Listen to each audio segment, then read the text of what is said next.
एक तो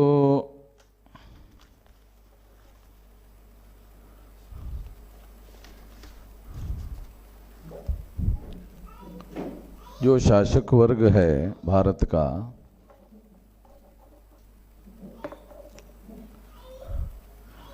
वो शासक वर्ग जो ब्राह्मण है,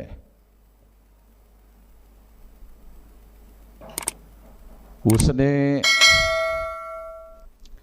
जिसको डीएनए के आधार पर वैज्ञानिक रूप से सिद्ध किया जा चुका है कि वो विदेशी है,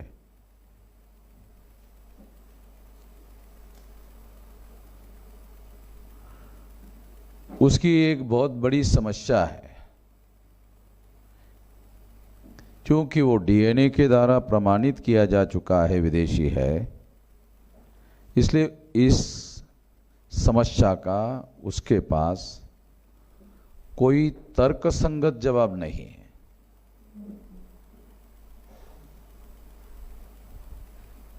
ब्राह्मणों ने 2-2,500 साल तक हम लोगों की दिमागी जमीन को अनकल्टिवेट साजिश करके उसको अनकल्टिवेट होने दिया। दिमाग को कल्टिवेट करना पड़ता है, दिमाग की मशागत करनी पड़ती है। जब जमीन में बीज बोना पड़ता है, उसके पहले उस जमीन को तैयार करना पड़ता है, फिर उसके बाद बीज बोलना पड़ता है, तब जाकर के फसल आती है। अब कोई आदमी तर्क करना चाहता है और वो पढ़ा लिखा नहीं है, तो तर्क ही नहीं कर सकता। तो ब्राह्मणों ने क्या किया,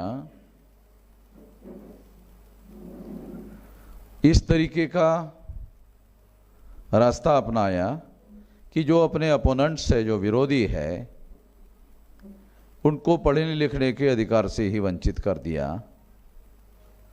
इसको समझने के लिए एक मैं उदाहरण देता हूं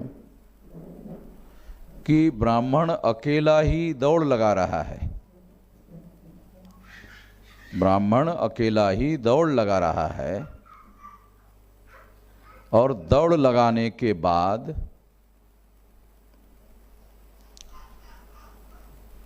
वो घोषित करता है मैं पहले नंबर पर आ गया। कुछ समझ में आ रहा है? अकेला ही दौड़ रहा है, उसके कंपटीशन में कोई भी नहीं है। 2, 3, 4, 5 कोई भी नहीं है, अकेला ही दौड़ लगा रहा है। अब अकेला ही जब दौड़ लगाएगा तो उसी का नंबर आएगा। दूसरा आदमी दौड़ लगाने के लिए ही नहीं रखा।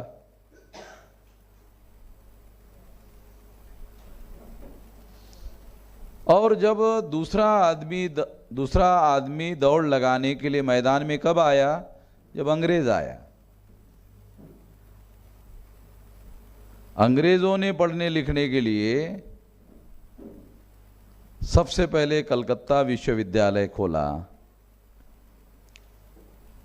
मद्रास विश्वविद्यालय खोला, बॉम्बे विश्वविद्यालय खोला। तो ब्राह्मणों ने सोचा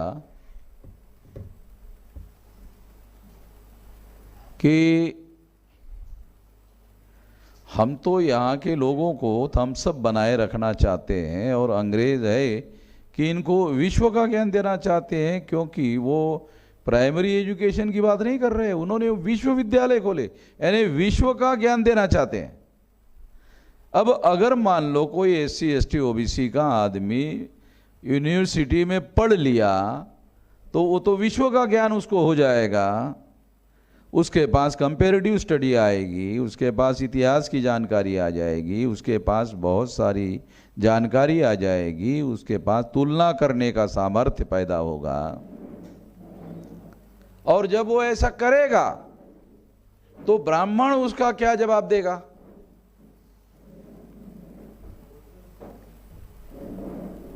ब्राह्मण उसका क्या जवाब देगा? तो कल मैंने आपको एक ब्राह्मण का, जो हम कह रहे हैं, उसका जवाब दिया ब्राह्मण ने। क्या जवाब दिया? अंकुश शर्मा, आप चाहे कितनी ही बकवास करो। ये है जवाब। क्या जवाब दिया? हम तर्क कर रहे हैं, हम तथ्य बक रहे कि ईसा पूर्व 185 को ऐसा ऐसा ऐसा ऐसा फलाने फलाने आदमी के साथ आपके ब्राह्मण पुरखों ने ऐसा ऐसा ऐसा किया है। तथ्य, हिस्ट्री बताया, फैक्ट बताया, नाम बताया। तो उसको वो क्या कह रहा है? आप चाहे जो भी बकवास करो। है इसमें कोई तर्क है? न इसमें तथ्य है, न इसमें तर्क है, न इसमें कोई दलील है। हम लोग गलत कह रहे हैं, ये साबित करने के बाद अगर कहता कि हाँ ये बकवास है, ये आधार है, ये तर्क है, ये तथ्य है, इसके आधार पर ये बकवास है। नहीं, ऐसा नहीं किया कुछ भी। अंग्रेज आए, अंग्रेजों ने विश्वविद्यालय का कार्यक्रम शुरू किया। उसके बाद 1848 को ज्योतिराव फुले ने हमारे आधुनिक भारत का आंदोलन शुरू किया। ज्योतिराव फुले बहुत ज़्यादा पढ़े लिखे नहीं थे, उसके किसी सवाल का जवाब नहीं दे पाए। जो सवाल ज्योतिराव फुले ने उठाए, एक आदमी, वो सारा ब्राह्मण जो है वो पढ़ा लिखा है, सारा पढ़ रहा है, एक आदमी पढ़ा लिखा हो गया, उसका वो कोई जवाब नहीं दे पा रहे, कोई जवाब नहीं दे पा रहे। फिर जवाब देने के बजाय हिंसा पर उतारू हो गए, उसको मारने के लिए आदमी भेजा। जो उन्होंने सम्राट बृहदत्त मौर्य के साथ किया, वही ज्योतिराव फुले के साथ करने के लिए गए। छत्रपति शाहू महाराज ने फिर संगठित शक्ति निर्माण करने की कोशिश की, उन्होंने सवाल उठाए। एक राजा होने के बावजूद भी प्रजा का नेतृत्व करने के लिए सामने आए और उन्होंने सवाल उठाए, उनके किसी सवाल का जवाब दे नहीं पाए, उसको मारने में वो कामयाब हो गए। छत्रपति शाहू महाराज की हत्या हुई है। ये अंग्रेज़ों ने उस समय का अंग्रेज़ों ने लिखित रिपोर्ट बनाकर लंदन में भेजा है, वो डॉक्यूमेंट हमारे पास है। फिर बाबा साहब अम्बेडकर आए। बाबा साहब अम्बेडकर ने जो सवाल उठाए, एक भी सवाल का जवाब नहीं दे पाए, बल्कि हु वेयर द शूद्रा किताब लिखने के लिए आपकी हत्या कर देंगे ऐसी धमकी दी। और धमकी को बाबा साहब अम्बेडकर ने रिकॉर्ड करके रखा, किताब के प्रीफेस में ही लिखा, ये धमकी से डरने वाला नहीं हूं।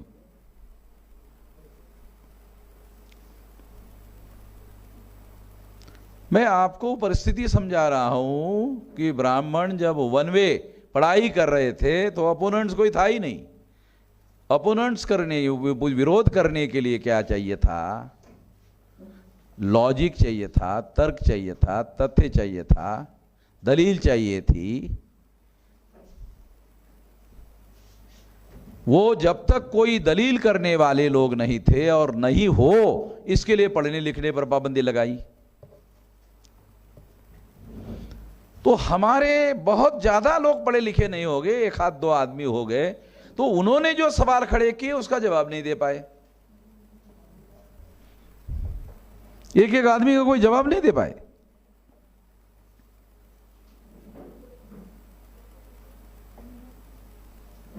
जवाब देने के बजाय जो अंकुश शर्मा है वो क्या कह रहा है?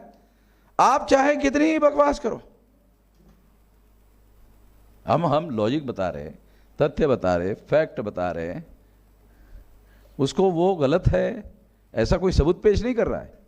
अब देखो संकट कैसे खड़ा हो गया ब्राह्मणों के सामने। अब वो हम जो मुद्दे खड़े कर रहे हैं उस पर चर्चा भी नहीं करना चाहता है। वो इस बात को मान चुके हैं कि चर्चा में हम हार जाएंगे, पहले ही चर्चा ही नहीं करना चाहते। ये चर्चा में हम लोग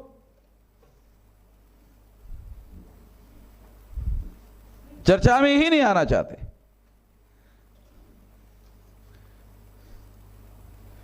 ये अंकुश शर्मा ने कहा। और अभी पंडित गिरधारीलाल त्रिवेदी, उन्होंने लिखा, अबे अक्ल के अंधे, जब तू कहता है कि ये चुराया वो चुराया, अब मेरी बात ध्यान से सुन। मान लिया कि सब चुराया और नकल की, आखिर चोरी करने वाला 100% चुरा के असली बन गया, तो तुम लोगों को क्या दिक्कत है?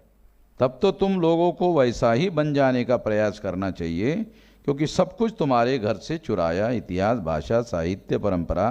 तो फिर आओ और स्वीकारो इनको, क्योंकि वो सब तुम्हारी ही है। आखिर मौलिकता का कोई अंश तुम जैसे भीमटों में नजर क्यों नहीं आता? पंडित गिरधारीलाल त्रिवेदी ने लिखा। या शर्मा के बजाय एक फॉल्स आर्गुमेंट करने की कोशिश की। आर्गुमेंट कर रहा है मगर फॉल्स आर्गुमेंट कर रहा है। एक पंडित जी, पंडित गिरधारीलाल त्रिवेदी, त्रिवेदी का मतलब होता है 3 वेदों में पारंगत। अब पढ़ा कि नहीं पढ़ा पता नहीं, वेद, पंडित गिरधारीलाल त्रिवेदी ने वेद पढ़ा कि नहीं पढ़ा ये हमें पता नहीं है, हमें जानकारी नहीं है। इसलिए इसके बारे में हम कुछ कह नहीं सकते कि ये 3 वेदों में पारंगत है भी या नहीं है, या नामधारी त्रिवेदी है। दूसरी बात, उन्होंने खुद ही पंडित लिखा। मैं ऐसा मानता हूं पंडित एक पदवी है। महाराष्ट्र में विद्वान को पंडित कहते हैं, मगर यहां पंडित जो शब्द लिखा हुआ है, ये कोई तीसरा आदमी उनको पंडित नहीं कह रहा है, वो अपने से ही पंडित लिख रहा है।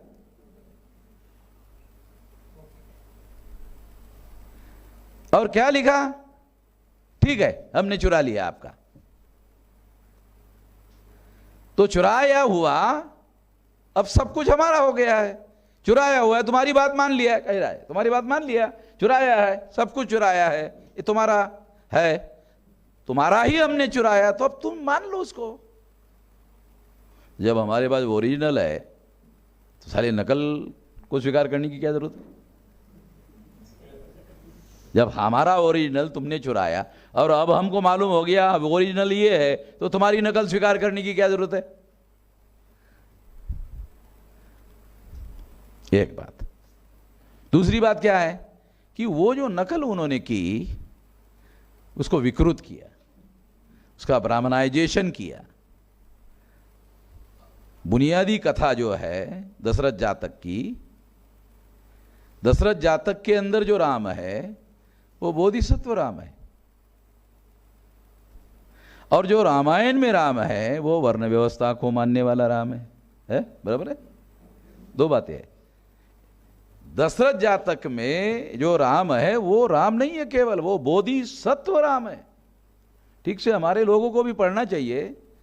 हमारी भी समस्या क्या है कि जो हमारे भी बहुत सारे चीवरधारी जो बौद्ध भिक्षु है उनको भी पता नहीं है। हाँ, बिल्कुल नहीं है। और कंपैरेटिव स्टडी जिसको बोलते हैं, बाबा साहब अम्बेडकर इसीलिए कहते थे कि हमारे लोगों को कंपैरेटिव स्टडी करना चाहिए, और वो यूनिवर्सिटी के लिए इधर उधर उन्होंने बहुत सारी जगह ली थी।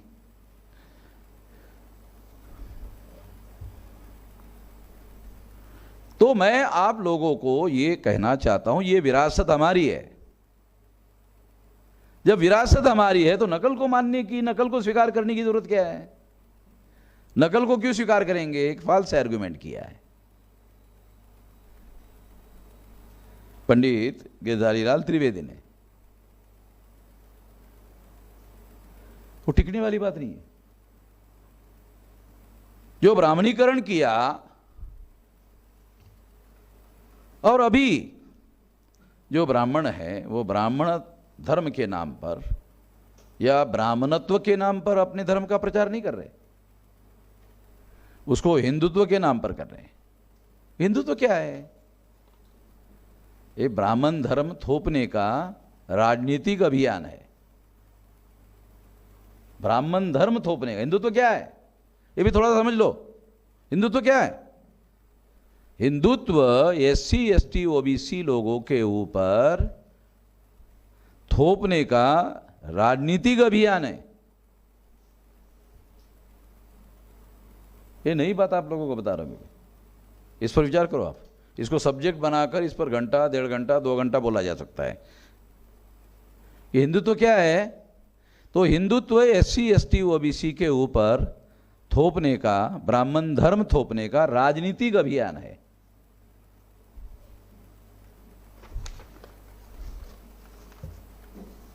तो ये बौद्धिक विमर्श है। हम तर्क कर रहे, तथ्य दे रहे, फैक्ट बता रहे हैं। इसका उनके पास जवाब नहीं है। तो एक नकल को स्वीकार करने की बात कर रहा है, एक बकवास कह रहा है, और BHU का ज्ञानेश्वर चौबे डाइवर्ट कर रहा है। डाइवर्ट क्यों कर रहा है? मूल विषय पर चर्चा करने से ब्राह्मण के फंसने का खतरा है। अगर हम चर्चा करें, ब्राह्मण से सोचता है, अगर चर्चा करें DNA के विषय पर चर्चा करें, तो बोलेंगे चौबे जी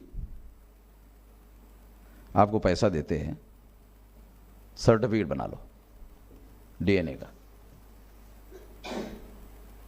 क्या कर लेगा? साला इसको इनकार कैसे करे? ये भवन मिश्रा पैसा दे रहा है। अगर हमारी सरकार आ गई तो एक राष्ट्रीय स्तर का अभियान शुरू कर देंगे कि एक नया पैसा नहीं लगेगा DNA टेस्ट को, पैसा ही नहीं लगेगा। सारे हॉस्पिटल इस काम पर लगा दिए जाएंगे। एक राष्ट्रीय स्तर का अभियान चलाया जाएगा कि DNA टेस्ट करवाओ, 2 ही सर्टिफिकेट रहेंगे, एक DNA वाला, एक नॉन DNA वाला।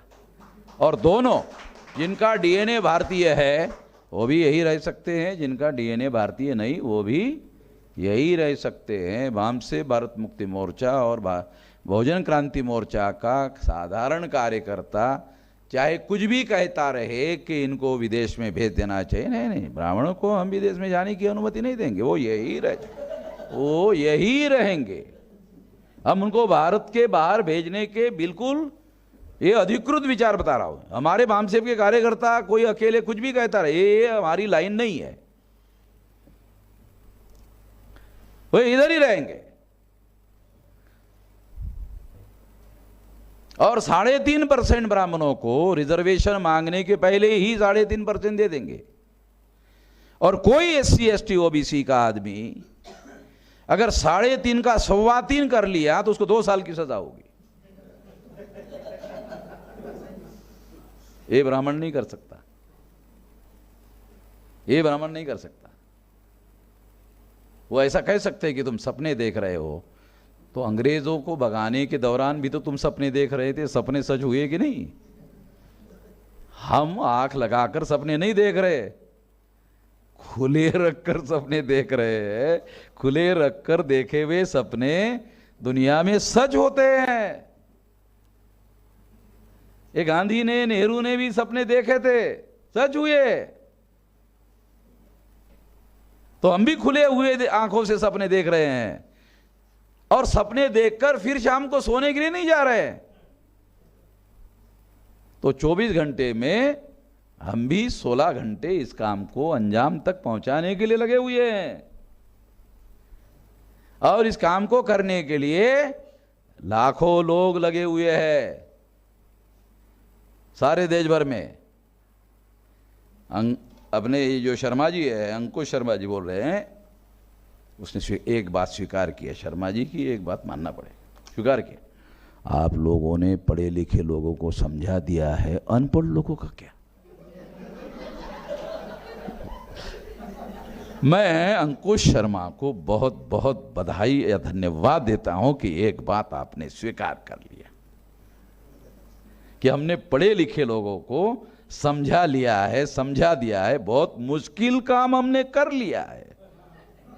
आप बोल रहे ये जो आसान काम है अनपढ़ लोगों को समझाना, ये आसान काम हम बोल रहे हैं कि आप नहीं कर पाओगे। एक ऐसे क्या, हम 2-2, 3-3 बार भारत बंद कर चुके हैं, वो आम आदमी के समर्थन से कर चुके हैं। अगर आम आदमी का समर्थन नहीं होता भारत बंद पॉसिबल नहीं है।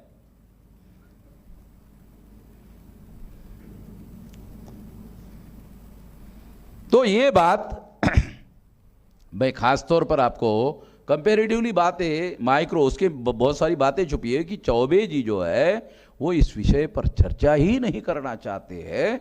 वो कहते नहीं, जो आदिवासी ब्राह्मण को विदेशी कहता है, वो ब्राह्मण आदिवासियों को कहता है तुम अफ्रीका से आए हो। कोई एविडेंस नहीं है चौबे के पास, वह कह रहा है क्योंकि उसके पास मीडिया है। हाँ, वो इसके साथ टेलीफोन पर बात किया चौबे ने, बोले मैंने डीएनए का सर्टिफिकेट बनाया, तो इन्होंने पूछा क्या है नंबर उसका, ये है, तो ये तो विदेशी लोगों का है चौबे जी। तो कहा हाँ ये बात तो सही है, विदेशी का है, ये नंबर जो मैं बता रहा हूँ विदेशी का है, मगर मैं कह रहा हूँ मैं भारत का ये मेरे सामने बात हुई टेलीफोन पर।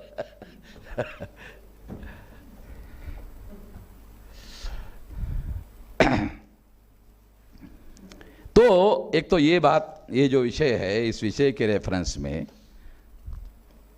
ये ध्यान रखना है कि ब्राह्मणों की जो चालाकी है, होशियारी है, वो मूल मुद्दों से लोगों का ध्यान भटकाने में बहुत ज़्यादा माहिर लोग हैं।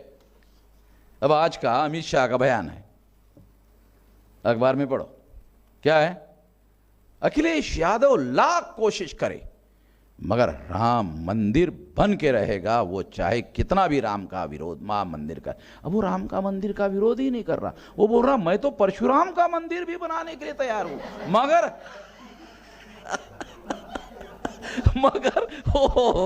वो जो ये समझने की बात है, आप लोगों को बताइए, दावपेच वाली बात है, ये केवल भाषण नहीं है, ध्यान रखो, ये भाषण नहीं है, ये दावपेच है। वो मैं राम मंदिर का विरोध कर रहा हूं, ये तो बोल ही नहीं रहा, बल्कि वो बोल रहा मैं तो परशुराम का बनाने वाला हूं। फिर भी बोल रहा है कि अखिलेश यादव लाख कोशिश करे राम मंदिर का विरोध करने के लिए, बन कर रहेगा।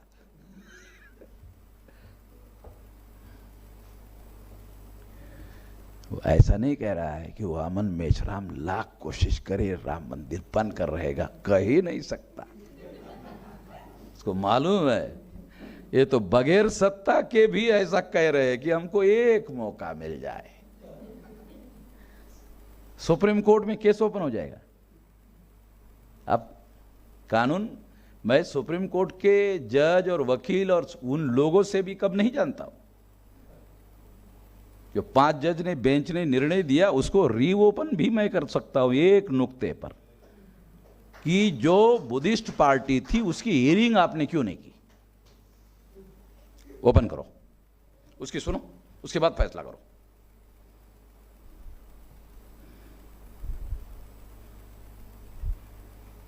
अगर हमको जल्दी मौका मिले और रंजन गोगोई अगर जीवित रहे तो उसके पेंशन के बारे में भी मैं सोचूंगा। है नहीं, सारे लोग संविधान के अधीन है, मैं कोई गैर कानूनी बात नहीं कह रहा हूं।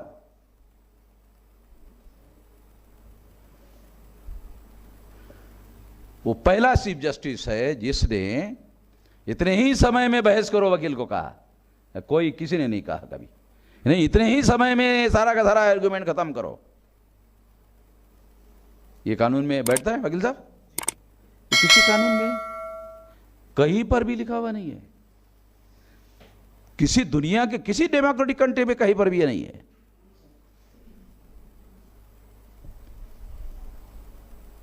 इसलिए तो कह रहा हूं मैं। तो इसलिए अखिलेश यादव नहीं कर सकते, मेरे को तो थोड़ा सा भी अवसर मिला तो हो जाएगा, ज्यादा नहीं, और ये उनको मालूम है। क्योंकि एक और बात है, मेरे पास तो हिस्टोरिकल सबूत है, पुरातात्विक प्रमाण है वो जगह का। पुरातत्व विभाग के डॉक्यूमेंट्री एविडेंसेस है हमारे पास। दुनिया के किसी भी जुडिशियल हिस्ट्री में उस एविडेंस को इनकार नहीं कर सकते, ऐसे एविडेंसेस है।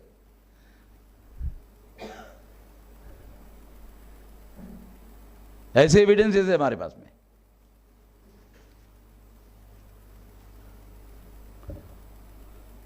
और ये मथुरा वाला, काशी वाला, वो सारे जगह हमारी है।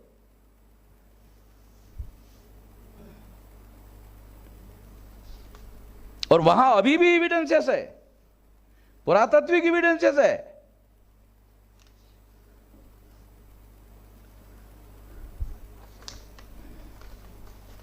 तो इसलिए इन मुद्दों पर वो चर्चा नहीं करना चाहते हैं, लोगों को डाइवर्ट करते हैं।